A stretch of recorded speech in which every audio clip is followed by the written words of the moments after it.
Coverage you can count on continues. With Storm Team 10 meteorologist Everett Lau.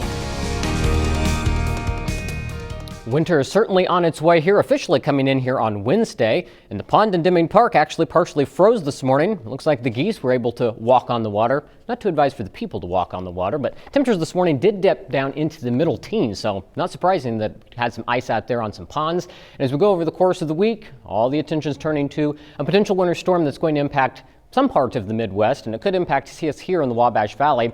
A winter storm watch has already been issued. Now, this is not for the next few days. This is going to be Thursday evening through Saturday morning, and right now it only includes the northern part of the News 10 viewing area. That's because that's where there's a higher confidence in seeing some of the higher snow accumulations. Snow is still possible area-wide, but it looks like the rain's going to be more of a threat early on farther southeast, and so that's why right now the winter storm watch is only for our northern areas. This may change as we get closer to Thursday.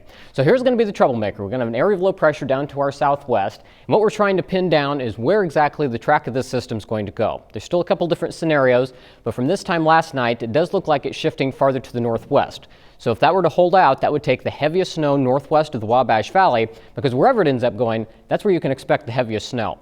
To the southeast, there's going to be some warmer air, so it will initially start out as rain before transitioning over to the snow. So it's going to be very important to keep updated with the forecast. Within the next 24 hours, we're going to have a better idea of where this system looks like it's going to go. But here's what you can expect in the Wabash Valley as it stands now.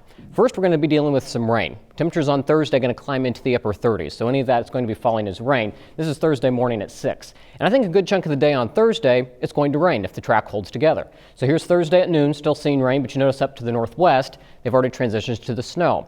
Now, cold air is going to filter in on the backside of that system, so by 6 o'clock Thursday night, you can see the rain transitions over to snow, and it's going to get very windy when we get into Thursday night going into Friday.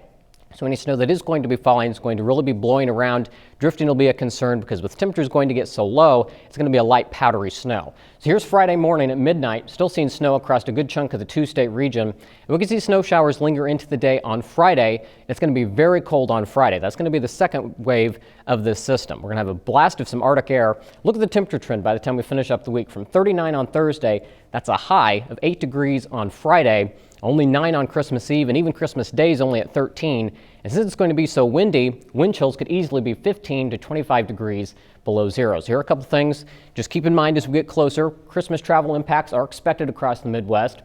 Some snow accumulation is likely in the Wabash Valley, though amounts right now are still uncertain, and we can expect some strong wind gusts going into Friday and those bitterly cold temperatures even into the Christmas weekend. So looking at temperatures right now, not too bad, pretty close to average. We're at 32 in Terre Haute, 31 in Casey and Paris, and 34 down in Vincennes. As we look at futurecasts, we're not expecting any issues the next couple days. So if you have errands to run, maybe some last minute Christmas shopping, try to get it done the next 2 days. We're going to have more clouds through the night, but maybe a little sunshine as we finish up the day on Tuesday, as futurecast indicates. But then clouds start to build back in Wednesday ahead of that system. But again, Wednesday, you notice, staying nice and dry.